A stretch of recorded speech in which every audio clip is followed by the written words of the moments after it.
The recent battle in Washington over security at the southern border has raised questions about executive authority, with President Donald Trump declaring a national emergency today in order to get his border wall built. What are the president's powers in declaring a national emergency, and what does it mean for him to invoke that privilege? How have national emergencies been used in the past? And is there a showdown in the Supreme Court between the president and Congress looming? Carolee McGrath sat down with Jerold Duquette, Associate Professor of Political Science at Central Connecticut State University, for history, context, and insight. He's actually been transparent, I guess you could say, about his intentions. He's been sort of saying all along that if he doesn't get a deal, he's going to use his power to declare a national emergency, which is true. The presidents have the power to declare national emergencies. It's not something that is done frequently, and it's also not a power that has ever been conceived of as something that would be used in a situation like this. Declaring national emergencies have been used for all kinds of things, like freezing assets that might be terrorist assets. And so it's actually been used for national security on a number of occasions. In fact, when President Truman declared a national emergency to take over the steel mills, the famous steel mill seizure cases, he was doing it for a national security reason. It was for the prosecution of the Korean War. And so it's not new that it's being used under the with the pretext of a national emergency related to foreign affairs, although the last time that the Supreme Court dealt with that, they said no, right? They said no to President Truman. But they said yes to President Roosevelt when he interned Japanese Americans. So it's a lot of the talk now is, will this hold up in court? And right, so talk about that next step. So will it hold up in court? What kind of challenges are next? It's a really good question. It's important to note that the statute that turns out to be useful to President Trump is this 1976 National Emergencies Act that you and I discussed. And it was actually conceived and written to constrain presidents. But in this instance, it's actually going to make it a little bit easier for President Trump to do what he wants to do, because it doesn't really require him to be as specific as we might like. It does require him to identify a statute, however, that he can use to declare, to actually move money. Right? People don't seem to realize that. Well, a lot of people I talk to don't realize that the president actually issued an executive order last year, or even before last year, to build a wall. But it was an order to Homeland Security to build a wall, but they couldn't build a wall because there had been no appropriation to do that. And so basically all they could do is sort of prepare to build a wall, or sort of get the ball running to build a wall, which meant almost nothing. And so this declaration of a national emergency is just the latest effort of him to go around Congress, right? Now, can Congress revoke this? Okay, great question. Congress can, but they almost certainly won't. Congress has actually not revoked anybody's effort to do this. There are scores of these that are still open and on the books. The law in '76 gives the Congress the opportunity to do this.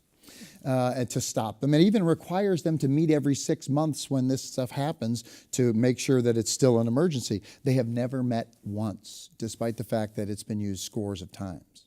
The other problem, unfortunately, if you're worried about the presidential power, is in 1982 there was a famous Supreme Court case that eliminated what's called legislative vetoes. And that means, for our purposes here, that means that for the Congress to stop him, to end the emergency, both houses of Congress would have to actually pass a joint resolution. Obviously, the Senate Majority Leader has already indicated he's not going to do that.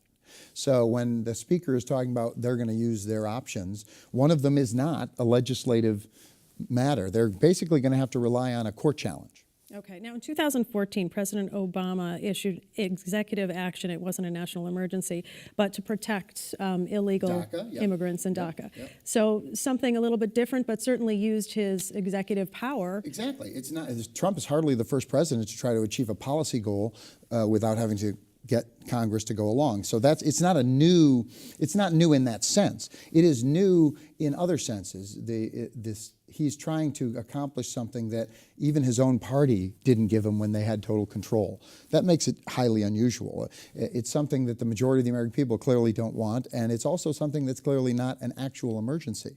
So it's, people will actually, argue with you about that as far as it being an actual emergency, because he's calling it a humanitarian crisis in the comments he's just made, talking about, drugs, the, opioid crisis, and relating it to that.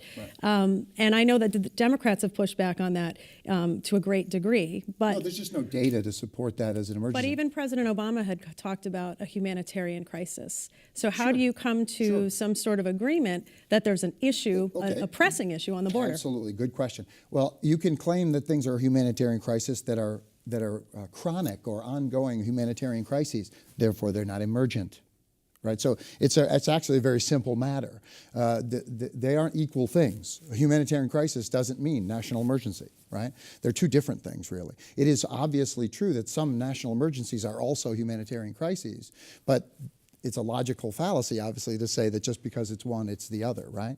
So in a very simplistic way, you can argue that, but you're not, you're onto something in the sense that this is going to be decided in a court by judges, and we frankly, everything I'm reading from legal experts is saying, well, he can make the case in a plausible way. In other words, he can try to come up with the justification, and it's hard to say whether he will succeed or not. It's really hard to predict at this point how the court will interpret this. In other words, he has the legal right to do it, and obviously there's a right to challenge him. But we don't know how that will fare. However, another angle to this that's interesting is, proceeding here, he's not just going to get pushback from, political opponents. He's got to actually take by eminent domain hundreds of miles of people's private property. And that will be the real fight here. He will have a very difficult time making that look good. Taking American citizens' private property to build a wall that the American taxpayer is going to pay for. So he'll run into more political trouble, even if he doesn't run into a sort of a judicial roadblock. But in 2006, you had the Secure Fences Act, and there were Democrats, that signed on to that, certainly. And that was not 55 miles of wall, as was appropriated in this funding bill. That was, up to 700. Of course, it was maybe a different construction. So what's the change? Okay, there's no change in the support of Democrats, Republicans for this kind of security. Building structures and barriers has happened all the time. Just not a permanent wall. But the structure that was built is permanent, right? That had been constructed. Okay, there's a big difference between a chain link fence and by the way, border security isn't just physical structures this way, it's electronic surveillance. So when we talk about border security, it's a whole host of really complicated things, right? It's become such a political fight. And that's exactly right. That's what it is now. It's on a both political sides. symbol. So nobody is going to be agreeing with the other side, and everybody's digging in. But one of the interesting things that has come out of this is that Nancy Pelosi kind of raised the idea, well, if he can do this, if President Trump can do this national emergency, well, if there's a Democrat who's a president, maybe we'll do the same thing with guns. Yeah, and that's a concern. That makes a lot of people now nervous on both sides of the aisle of what this means. It absolutely should. Obviously, conventional wisdom would place this action well beyond the norm, regardless. And just because other presidents have used it, like certainly President Obama did in fact use his executive authority to try to get around Congress, and the court spanked him several times. He did not get through a lot of that. But the idea that the speaker is talking about is problematic because it's sort of saying, well, I guess we'll just have to surrender to this kind of activity because that's the way politics is played in this era. And that's frightening in a way. Yes. But the other element of it that I think the Republicans should be concerned about is when it comes to the authority of presidents, a Democratic president who wants to get around a conservative Congress would probably do more than a conservative president who wants to get around a liberal Congress, because conservative presidents are the ones who want to have less government. So, I mean, in a way, maybe Pelosi is trying to say, this goes both ways, and our way would be worse. And I think she's right about that, and I think the Republicans ought to heed that warning.